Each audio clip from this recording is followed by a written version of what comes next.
Hello, everyone. Welcome and thanks for joining us. Good morning to those in our region and good afternoon, good evening to our friends joining us from Europe, and hello to all other guests. My name is Markley Wilson with the Transition Accelerator. My role is a hub lead with the Edmonton Region Hydrogen Hub. The hub is an alliance of organizations, not-for-profits, and 4 levels of governments, including municipal, provincial, and federal and Indigenous. Our goal is to accelerate the deployment of a self-sustaining hydrogen economy, transitioning our energy system to a net zero system while advancing the social, environmental, and economic factors at the same time. Today, we're continuing our conversation on the important roles that hydrogen will play in Canada's journey to a net zero energy system. Hydrogen becomes especially important with the shift in global dialogue from incremental GHG reductions to achieving net zero emissions. Incremental reductions just haven't gotten us to where we need to go because it's impossible to incrementally reduce our emissions to zero. A step change to a different pathway is needed, and there are actually very few pathways to net zero, but hydrogen plays a role in all pathways. So before we get started, and before I introduce our speaker, just a few quick housekeeping notes. Dr. Nico Bosniak will be giving a 30-minute talk, and we're leaving time at the end for Q&A. So we'll let him finish his talk, and then I'll be selecting questions for the Q&A portion. We have disabled the raise hand function because the number of attendees makes it difficult to use, but we have the chat and the Q&A sections open. So we do encourage the audience to actively chat amongst themselves, but put any specific questions you have in the Q&A section, not in the chat section. The Q&A also has a vote function that allows you to upvote questions. And the questions with the most votes will sort of trickle to the top, and I'll be able to pull them and ask them at the end of the webinar.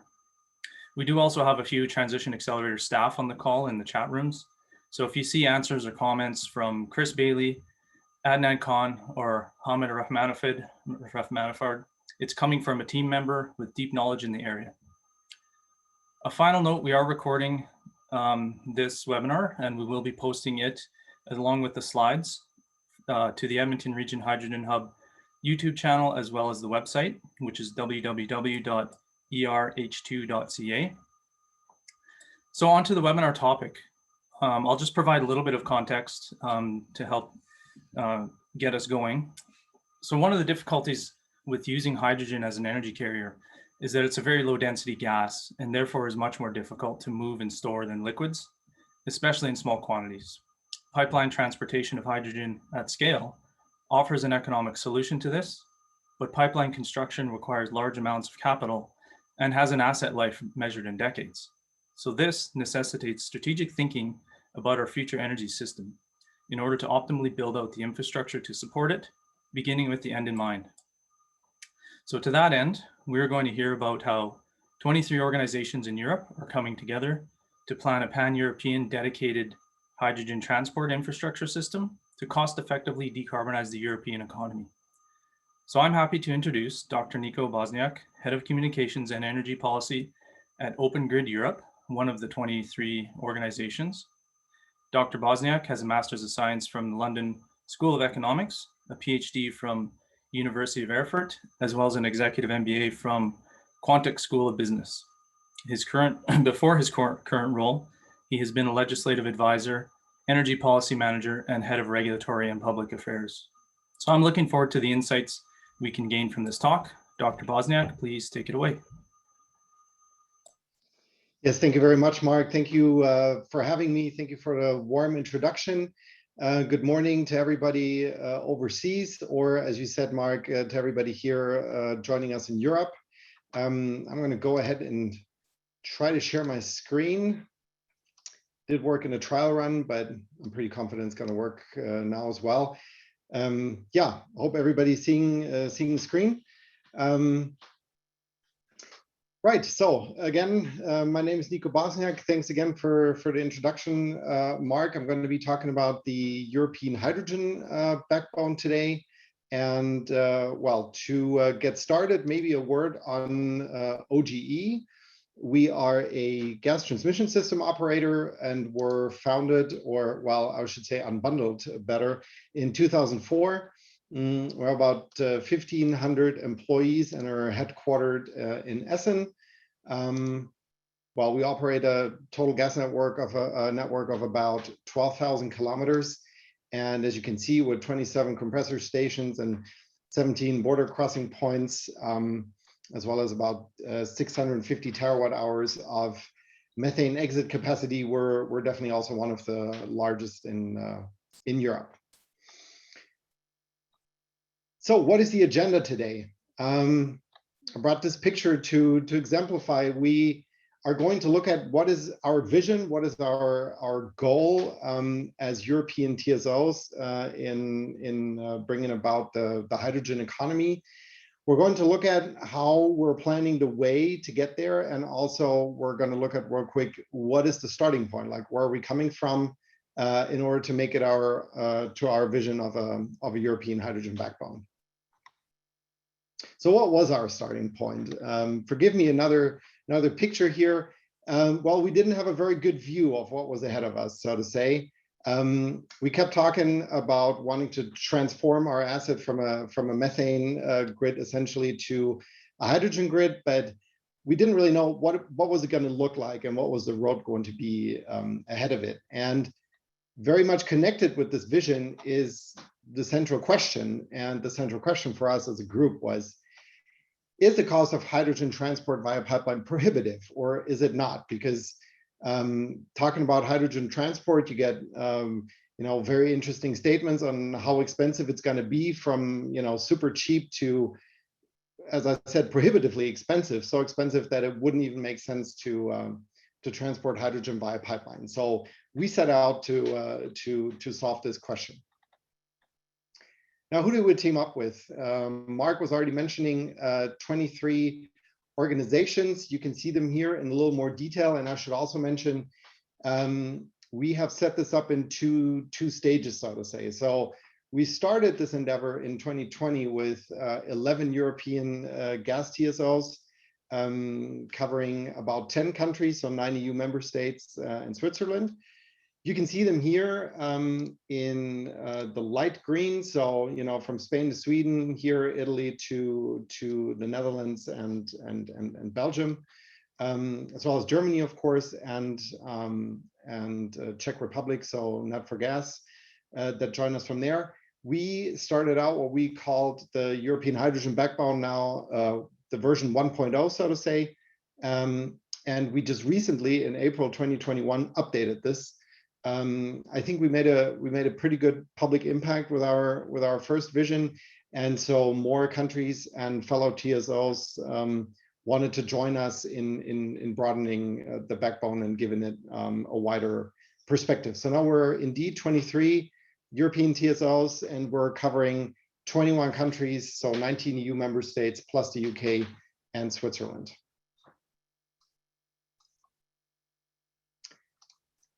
So how do we approach this?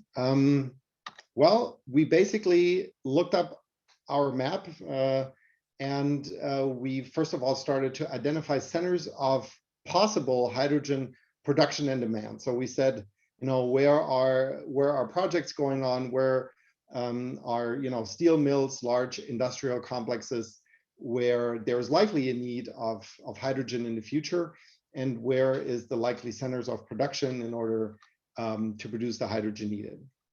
Then we, of course, had to assume a decrease of natural gas demand in line with the climate goals, with the Paris Agreement.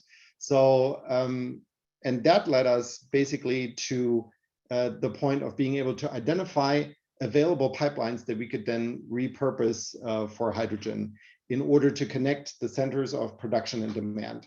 So this is the basic approach that we did, really, just look at the map, see what pipelines are where, which pipelines could connect these centers of production and demand, and where would the decrease of natural gas demand lead to individual pipelines becoming available. And so let's look at it. What does the network actually look like? This is the network for 2030. We're seeing here about 12,000 kilometers of dedicated hydrogen pipeline infrastructure. as I said before, this is set up in a way so that we can connect industrial clusters. You can see, especially this cluster here, between the Netherlands, Belgium, and Germany, but also, here in Spain and Italy, as well as in the UK, several industrial clusters that need connecting. There are also early hydrogen valleys, so dedicated projects where several companies come together in order to form sort of like a new hydrogen demand center. We included ports and cities, and what's especially important is, at least in the initial phase here, this cluster here that I pointed out in the beginning, so Belgium, the Netherlands, and Germany, we are benefiting from the LH gas conversion. So low heating value gas that's so far been transported, especially from the Netherlands, but also parts of Germany, to consumers in Germany mainly, has been switched to higher heating value gas. And well, in this context, we needed to build some new methane pipelines in order to make sure that these customers are still being supplied with methane. And so some of these pipelines that were formerly carrying lower heating value gas were now becoming available for hydrogen transport. So that's why there's really a nucleus here of these early starter projects, because there are simply so many pipelines available. But we also see notably that Hungary is looking up connecting their industrial clusters. We also see quite a bit of movement here in the Nordic countries. And then, as you can see, little dots and spots throughout France and Germany. So because of the LH gas conversion and every, companies and projects trying to find pipelines that are easily and readily available, we call this sort of a low-cost first mover project. So this is really an initial stage where we try, with the exception of the Nordic countries, to use pipelines that are already there in the large majority and just repurpose them. I should maybe add that all of the pipelines that you can see here that are blue, those are indeed repurposed pipelines, so existing pipelines that are being made fit for hydrogen, and the yellow ones up here, those are pipelines that are newly constructed. So these are not pipelines that were methane pipelines beforehand.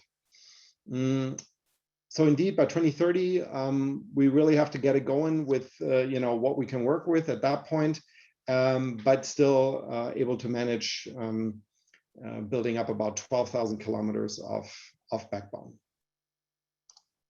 Let's look at 2035. By 2035, so 5 years later, we're already looking at adding more countries, but also some import points. The increasing number of hydrogen projects leads to larger demand of hydrogen, and so more and more projects and regions that want to be connected to the hydrogen network, and that are starting to use hydrogen increasingly. I think this is also going in hand with hydrogen becoming cheaper. So after these first industrial projects are set up, more and more companies are seeing hydrogen as a cheaper alternative for some of their processes, and so hydrogen just seeps stronger into the economy in general. So we're basically more or less doubling the amount of pipeline that we have. So in 2035, we're looking at 26,000 kilometers. And just to look at a couple of highlights here, we do have an east-west route through Central Europe,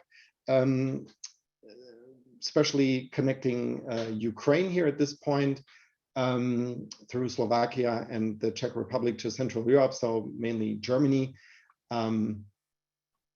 We see that the southern corridor here from Tunisia all the way over here to Italy has already started. It is connecting parts of Central Europe here in Slovenia and Austria. We also see first projects of import points from Morocco to Spain, and we see actually a fully connected corridor here from Spain all the way to Germany. Also, very interestingly, by 2035, we will see first energy islands being set up in the North Sea, so where offshore wind parks, wind farms will straight away produce hydrogen on the islands, and then this hydrogen be transported to mainland Europe. And we also see here critically, as part of this concept, the Nordic countries that are going to be producing renewable energy with their vast resources offshore and onshore, or space, I should rather say, in order to make this renewable energy available in Central Europe through hydrogen pipelines, as you can see them here. Right, I already mentioned the corridor from Spain to Germany, but so here we can really see the emerging backbone, and more places across Europe being connected accordingly. Let's look at 2040. In 2040, we really have a mature pan-European backbone that is, fully connecting all of these countries and is able to transmit more than 2,000 terawatt hours of hydrogen from corner to corner. Here we see the total of 23 European TSOs connecting their grids across 21 countries. We have all of the established import routes here set up. In 2040, we're also looking at an additional import route here through the southeastern corridor through Greece. We see an established corridor or import route from Norway, as well as, of course, I mentioned here Ukraine. So maybe just on a side note, whenever you see in 2040 that there are still all of these gray countries, it doesn't mean that there's no hydrogen pipelines going through there. As indicated by these red dotted lines, there's most likely going to be hydrogen transport going on there as well. They were just not, part of this project. We had broadly called for everybody to join us, but this is just simply a point of the 23 TSOs that worked on this project not wanting to draw any lines through other countries without asking them. So that's simply the point there. At this point, we're looking at 69% of repurposed natural gas pipelines. So 69% is really former methane pipelines, and only 31% of these pipelines that you see here are newly built. This is important for the cost aspects that I'm going to be touching upon later. But just so you see, almost 3/4 of the pipelines are being repurposed from today's methane pipelines. And just to make sure, we see this as the basis for a future expansion and a further integration. So as I mentioned, the countries that are currently gray, there's going to be some sort of pipeline construction going on there as well. And we think this is really going to translate into a Europe-wide network that also connects to third countries around the European Union. And of course, there is also going to be some integration going on here with maybe finer lines being drawn in some of these areas, because this is very important to remember. This is a high-level vision of a transmission system. So of course, all of these pipelines, they're not going to be end consumers connected, or even I would say smaller companies. There is going to be a grid of distribution system operators connected and developing, distributing the hydrogen to end users and smaller companies. These are really just the pipelines to make sure we have the long distance transport, and we'll probably have large customers connected directly, as they're already connected today. And maybe another point that's really important here, this network is a vision of what we see as the most likely scenario or most likely outcome. What we have noticed, as I said before, we published the first version of this in 2020. What we've noticed is that either a lot of people said, oh, wow, there's a hydrogen pipeline running through here or through my area. I'd never heard of this. And so this is great news that hydrogen is another opportunity for us to decarbonize. But there's also other companies that are saying, well, actually, if I look at my area, there's not really any network or any pipeline coming through here. So is hydrogen even going to be an option for us if there's no pipeline here? Well, it's very important to us also, in this context of the webinar to let people know, well, we can only construct pipelines, we can only build pipelines or repurpose them if there is a demand for transport. And in order for for us to know where the demand is and where it goes, or where the supply is coming from, we need to know about projects. So we have started a call for companies across Europe to tell us, how much hydrogen do you need, or how much hydrogen are you going to be able to supply?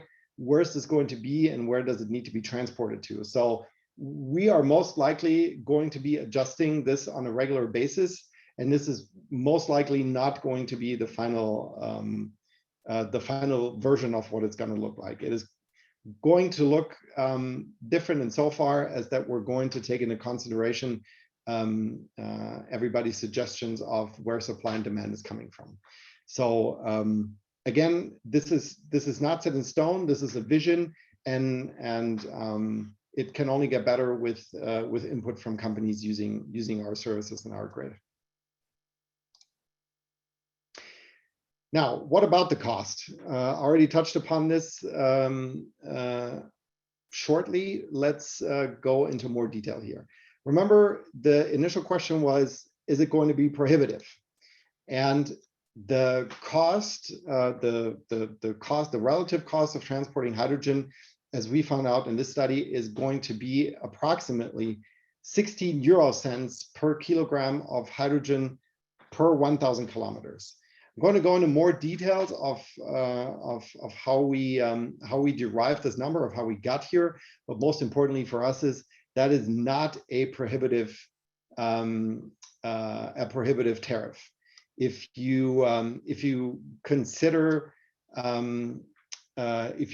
studies that say, well, we're probably going to be ending up somewhere between €1 and €2 per kilogram of hydrogen, 16 cents per kilo for the transport over 1,000 kilometers of that hydrogen is not prohibitive. It is a very cost-effective and very competitive, tariff. So, how do we get to this cost in detail? Let's recap real quick. We have 39,700 kilometers of backbone in 2040, of which about 69% is repurposed and about 31% is newly constructed. Now, the TSOs, the 23 of us, we went ahead and said, okay, for each case, either repurposing an existing pipeline or newly constructing a pipeline, we're going to set, we're going to give like a price band of a worst and best case. So the best case would be a super low price for repurposing an existing pipeline, and the best case would be a very high price for doing that. Same thing for newly constructed. And so we want to make sure that, in the best case, it would be price X, and in the worst case, it would be another price, just to see where this range would be ending up. We came up with the following: a total cost of, or a total investment cost for the 40,000 kilometers of somewhere between 43 billion euros in the best case and 81 billion euros in the worst case, and a medium case of about 56 billion euros. So this includes building this entire grid with using 69% pipelines that were already there and constructing about 30% new pipelines. Operating this costs between just under 2 billion euros per year and just under 4 billion euros a year, with a medium case of about 2.2 billion euros. And then we went ahead and said, okay, well, we know the total investment and we knew the total operating cost. So, as we do today, what would the tariff be for hydrogen to be transported? And this is the price band that we arrived at. So the levelized cost here is, in the best case, 11 euro cents per kilogram of hydrogen transported over 1,000 kilometers, and the worst case, so to say, is 21 euro cents, with the 16 cents that I already mentioned as the medium case. Even if we look at the 21 cents, that is really nowhere near a prohibitive pricing. When we went into this, people were saying, okay, we're expecting, like I said, hydrogen to be at somewhere between 1 and 2 euros in 2040, maybe a little earlier, 2035. But if hydrogen transport is going to cost us an additional 2 to 3 euros then per kilogram, then that doesn't really make sense. And so here, even if you look at a distance, from Spain to Portugal, from Spain to Germany, excuse me, of about 2,500 kilometers, we're looking at about 50 euro cents on top of the production cost of 1 to 2 euros. So making the final price of hydrogen in Germany, including long distance transport, about €1.50 to €2.50. So that's really very cost effective and a very competitive way of transporting hydrogen. Now, we've looked at the vision and we've looked at the prices behind it. And I said we also wanted to look at how do we start the process. And from our perspective, the question then is, how does this translate into concrete projects? How do we turn this vision into a reality? And I want to give you one example of where we're working on a very concrete project in order to get this off the ground. So this is the project that we call Get H2. We got together with some very strong partners here as well, as OGE, together with RWE, Evonik, BP, and our TSL partner Novega. You can see here the map of Germany, and this is more or less the structure of the backbone as you saw it in 2040. It's a little different because this is based on a German vision that actually extends to 2050. But we're currently here with this project looking at this specific part of pipeline here in northwestern Germany. And so, in order to get the backbone started, in order to get to the map as we presented what it would look like in 2030, this is the type of project we're getting started with. Let me walk you through it. Basically, RWE has a power station currently that they're going to connect to a wind farm. And with this wind farm and the power station, they're going to connect that to 100 megawatt electrolysis, producing green hydrogen. This green hydrogen is then transported through a 130 kilometer repurposed pipeline. This is one of those LH gas conversion pipelines that I was mentioning earlier that are becoming available very soon. And then we're transporting the green hydrogen to refineries, as well as a chemical park. So this is the part of Evonik and BP, where they will be using the green hydrogen for various products, but significantly lowering their CO2 footprint.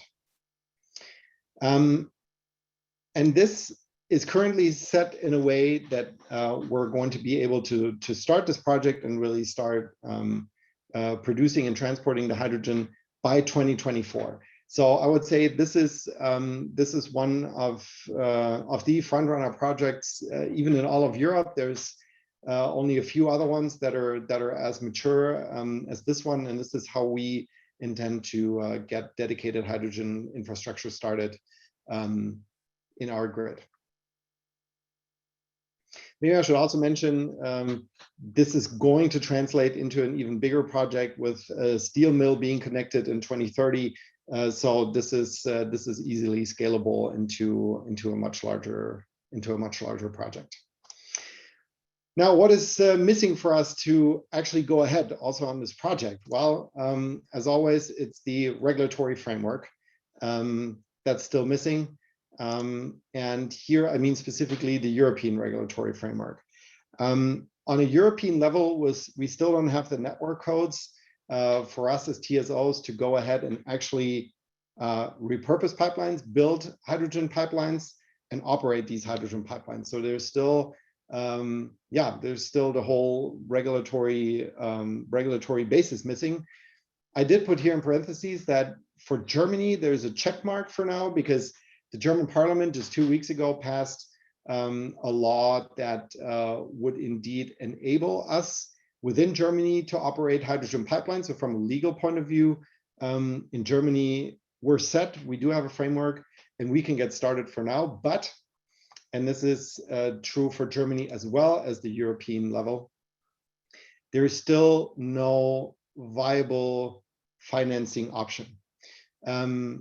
Marcus said that earlier in his introduction. You know, this is a decades-long business, and currently the German government is basically only offering us project-based financing, so subsidies at this point. And what we want as OGE, but also as German transmission system operators, we think it is best to establish a system with a joint methane and hydrogen network financing, so that users of the emerging network would be financed by the methane network users, and in the future, whenever there is a point of decreasing methane demand, the future hydrogen system users are going to be financing the methane networks.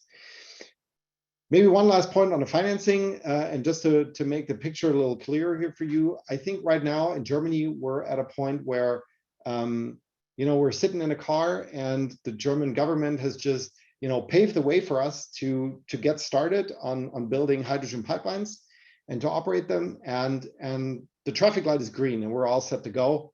But then we're realizing our tank is empty. You know, we don't have the money to get started. We're private companies, and there needs to be a business case in order for us to invest. And with a few users initially, it just isn't there.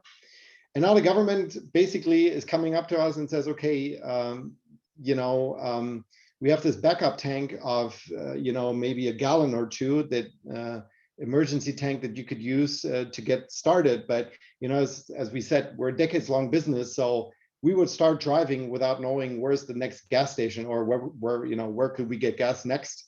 And so we'd be starting with insufficient gas. And so this is really the point where we're at currently. There's still details in the financing that just needs to be worked out in order for this to be a long-term viable solution. And maybe one last point is we need a technology neutral approach to combating climate change, to reaching the decarbonization targets that we have. And the European Union just set the bar even higher by lowering the goal to 2045 of the European Union becoming climate neutral. Before it was 2050, and I think the time frame that we have, 25 years, is just so short. We need any technology that can help us decarbonize, like hydrogen in this case. And I think within at least the European Union, hydrogen is not yet playing the role that it could in order to help decarbonize the continent. And I think that's really still missing. Hydrogen needs to be enabled to play the role that it can.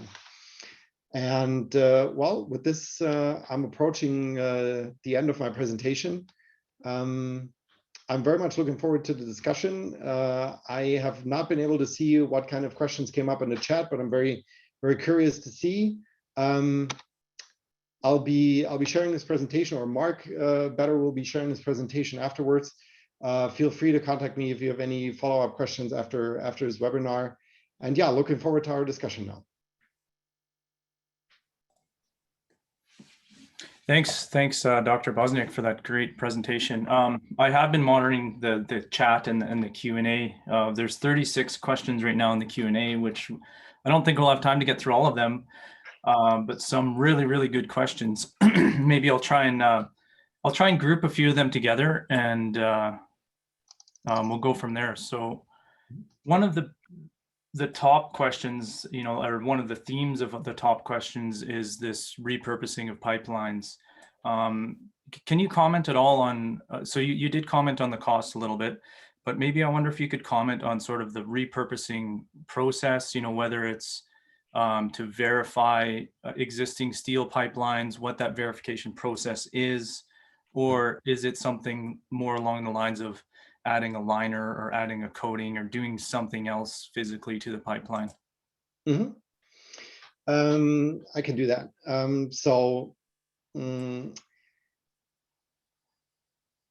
Maybe to start at the beginning. Hydrogen isn't really that new for us, right? As TSOs. In most parts of Germany until the 1950s, we've been transporting town gas, which contained up to 50% of hydrogen.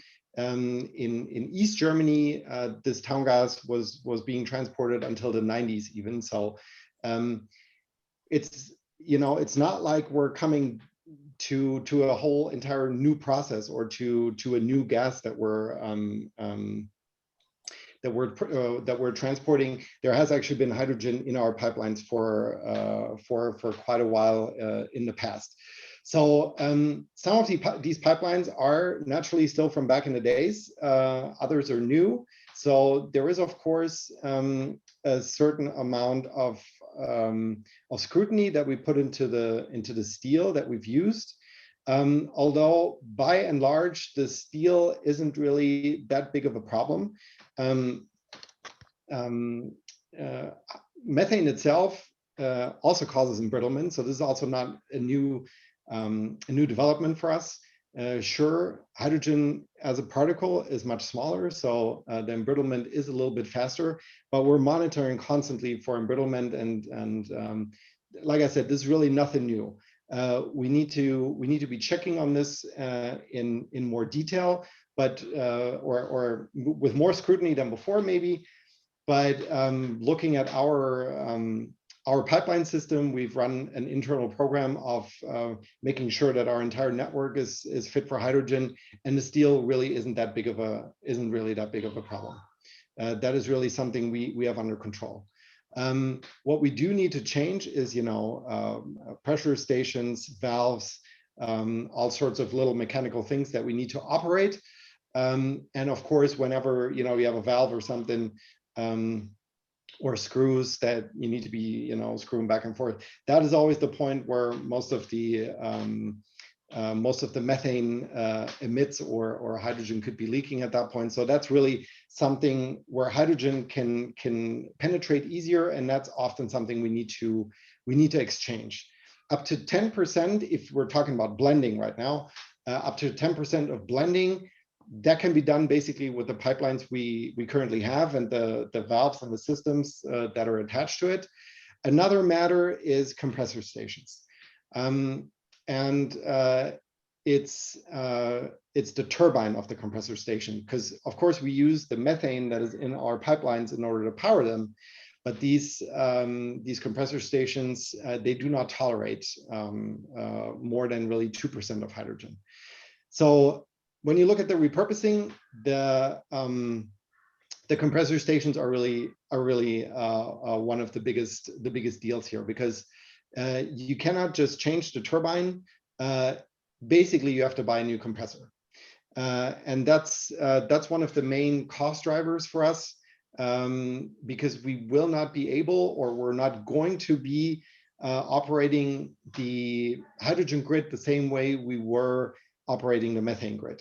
We're operating with very high pressures, up to 100 bar, and that's going to be significantly lower because we're going to be using less compressing power, because that's one of the positive aspects about the hydrogen. It being so much smaller, it flows also 3 to 4 times faster. So although the energy content of hydrogen is lower compared to methane, it flows faster, and with less pressure, we're able to deliver almost the same, about 80 to 90% of the energy content that we were able to deliver with the methane. And so, yeah, to sum that up really, repurposing the pipeline really means the steel most of the time, at least in Germany and in our grid, is okay. We need to exchange valves and screws and some of the metering stations. The big deal really is compressor stations, which if you switch to a fully a full 100% hydrogen backbone is one of the main cost drivers. Great, thanks for that. I wonder if I could just follow on a little bit. It sounds like there's a little bit of effort in, maybe increasing your verification or your integrity program of the pipelines. And I think one thing we'll have to do is try and understand maybe the differences, if any, between the steel grades of pipelines that we use here in Canada and the steel grades that you have installed in Europe. I wonder if I guess first off the top of your head, what those differences might be. But also, what does your integrity program look like for pipeline integrity, and what kinds of changes are you making to it for the repurposing? Yeah, I really don't know the differences between the European type steel and the Canadian type steel. So that's really, that's not something I can help you with, unfortunately. What we're doing in terms of the protocol, well, I have to admit, I'm not an engineer, so my background is more in public affairs. So I cannot go into every detail there.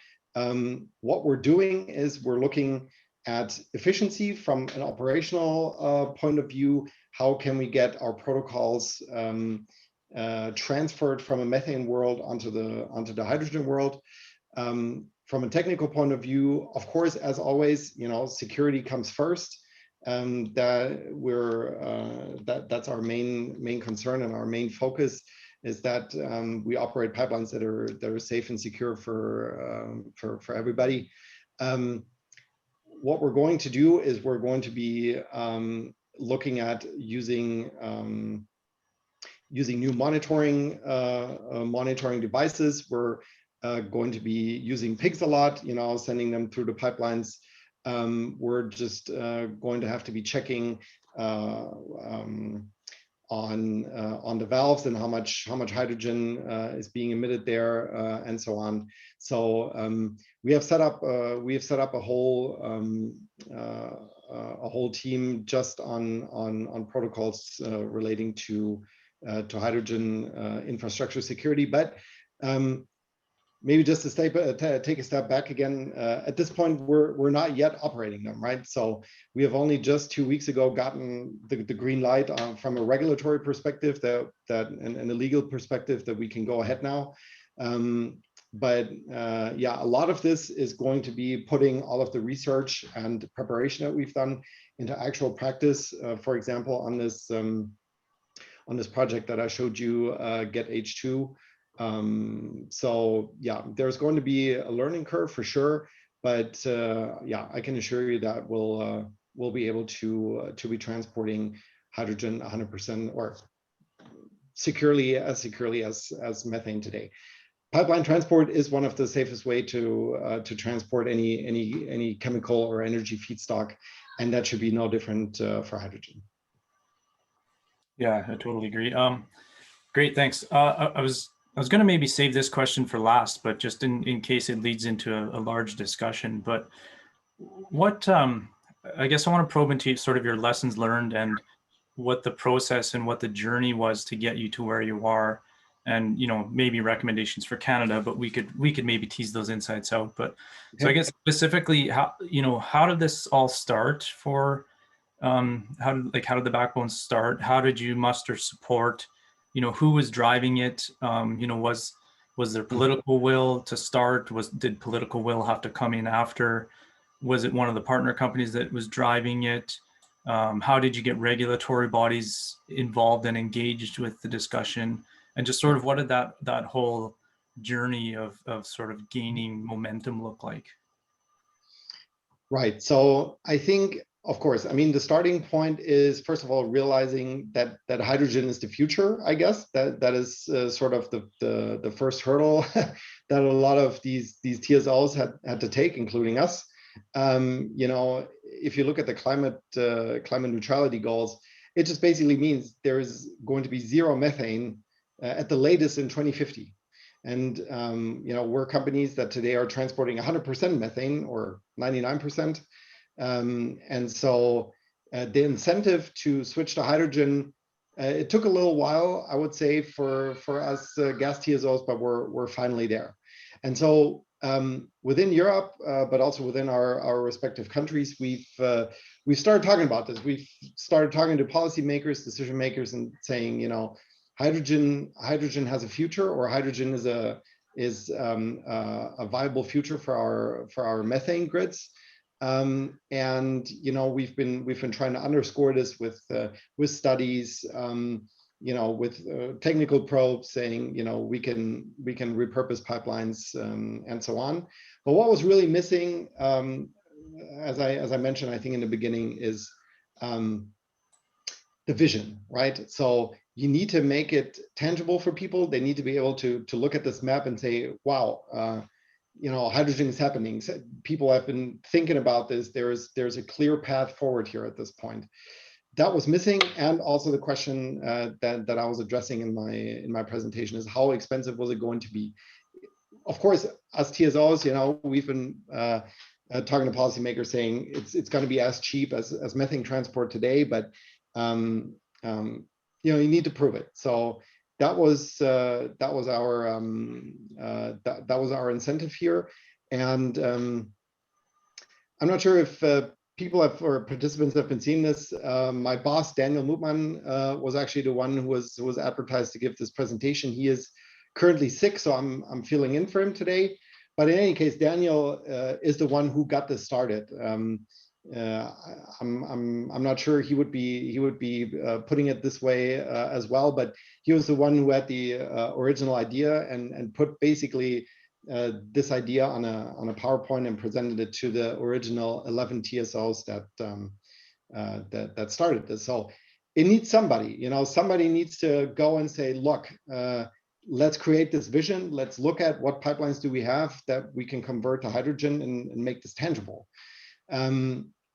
And then, you know, we found a consultant company, Guidehouse in this case, and as I tried to show you on one of my slides, we just basically all went into our maps of our own grids and said, okay, looking at the demand centers and production centers, where could we have pipelines that could become available in order to convert them, and where do we need to fill in the gaps with newly built ones?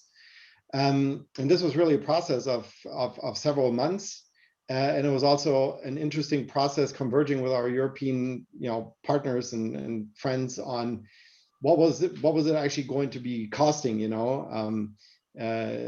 Although we've been working together for years, you find out that there's all of a sudden completely different approaches and assumptions on how to operate a gas grid, how much it's going to cost, and all of these things. And so I would say that took about a 3/4 year, and then we published this first vision in June 2020. And of course, we used that in order to engage, as you just said, Mark, with policymakers and decision makers. To be honest, it hasn't changed anything on the regulatory perspective.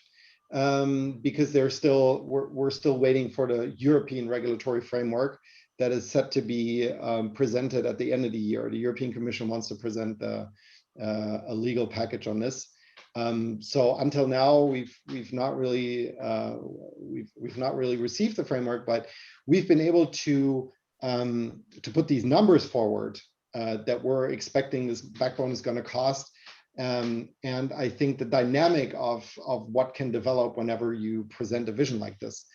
And we have seen I want to say that we have seen in some of the European Commission documents that before were, on the point of hydrogen transport were rather, rather shaky or a little not very firm anyways on what the cost was going to be, and saying, there are currently still doubts about whether hydrogen transport via pipeline really makes sense. Maybe we should just try a decentralized approach, where you just basically consume where you produce and things like that. And we've really been able to erase that from these documents. So there's really no doubt anymore that this can be done, or this is really part of the future European energy system. So yeah, have we had political support, at least in the initial phase? Not really, or not at all, I should say. But by now, this has been a vehicle for us, of course, in some way to talk to policymakers and to even make them aware of what the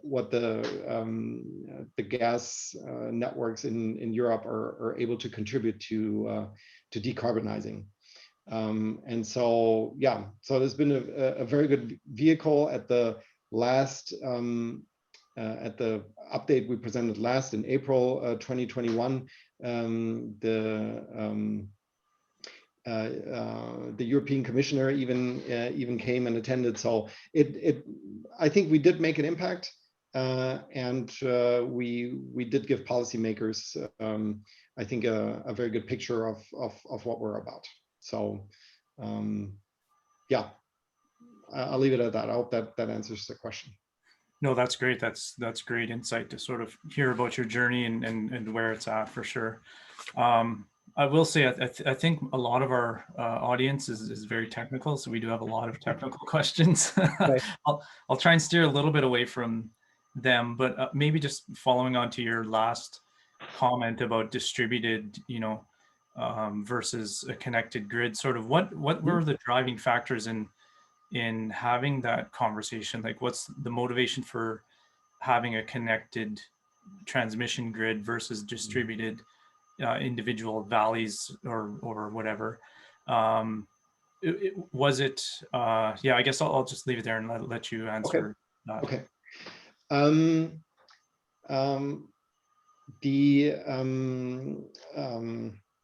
I'm sorry, I just completely lost my train of thought. Yeah, it leads back to generation. That's basically the issue. So if you have valleys, that doesn't always mean that where the industrial consumption is of hydrogen is also where there are favorable conditions for producing hydrogen. So especially in Germany, we don't have a lot of free areas where we can build new wind parks, like wind farms. It's already quite an issue, and we're getting behind on our renewable electricity targets. And so I think it sounds good to say, we'll do it decentralized. Everybody just kind of generates whatever they need locally, but it isn't really that simple in terms of conditions. The other part is, if you would base your renewable electricity production on, say, solar, I mean, the conditions are really also much less favorable in Germany compared to, say, Spain, where there's a lot more sunshine. And so the amount of hours that electrolysis can run on solar production is a lot more in Spain than it is in Germany. So the cost per unit of hydrogen, therefore, in Spain is a lot lower than it is in Germany. And I guess our case, and that leads part back to the transport tariff that I was mentioning, is it how competitive is it to produce hydrogen, say, in Spain or in the south of Italy or somewhere in Northern Europe, and then transport it over long distances? And it is competitive. It is still competitive to do, and it is still cheaper to produce far away and transport rather than to just generate hydrogen where you use it. Also, with this initiative of the European hydrogen backbone, we also started or finished another study only 2 or 3 weeks ago on hydrogen supply and demand. Of course, countries like Germany, the potential isn't really that high. And so we also, in order to fulfill all of the hydrogen demand that we're projecting for the future, we're also going to be needing to import energy from further away. So these are really all the cases that lead back to the case of transport, which really makes sense from our point of view. Well, that's great. So I get, if I'm sort of interpreting or reading that right, it comes down to scale of the production and, getting the lowest cost production possible, and where that is doesn't necessarily line up with demand. And this network offers a way to both connect, but also ensure sort of reliability and kind of a cost evenness, parity of the whole system. Yeah. So we have just 3 minutes left. Okay. Of course, we're not getting to all of the questions at all. So in the interest of kind of finishing on time, I wonder if you just have any sort of last comments or closing thoughts or closing remarks that you want to talk about. I think maybe one thing that I want to say, because you were asking about the Canadian perspective, and although I don't know the Canadian system, I do want to maybe come back to a conversation I had with some colleagues in the United States. They've also been asking about the backbone, and I'm wondering if maybe these thoughts that I was having or the exchange that we had might also matter for the audience here.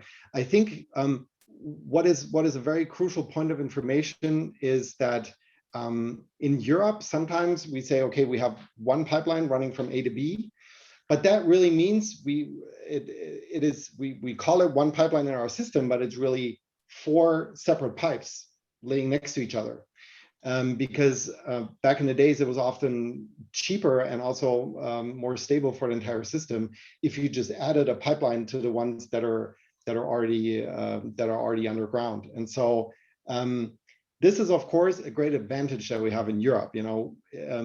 We can say, okay, with a decrease of methane demand, if there is a spot where there is 3 pipelines in parallel, 3 strands of pipeline making up one pipeline system, it is way easier to take one of those out and convert it to hydrogen. So I think this is probably one of the starting points that I would recommend for our colleagues in Canada to look, what does the pipeline system actually look like? Do you think that from a specific methane demand trajectory, there's any pipelines becoming available? Is there such a system of parallel lines? And if there isn't, then I think it becomes even more crucial to start out with those decentralized industrial clusters that will start demand and then connect these with pipelines that then will most likely be newly built. So that might be a remark that I have for all the Canadian participants. Okay, well, thanks a lot. Really appreciate the remarks. Really appreciate the information. Yeah, definitely. Thanks a lot. I think we'll leave it there. And like I said earlier, we'll be posting a recording of this on our website and on our YouTube channel, as well as making the slides available. So thank you very much, Dr. Bosniak. All right. Thank you, Mark. Thank you, everybody. Thanks. Take care.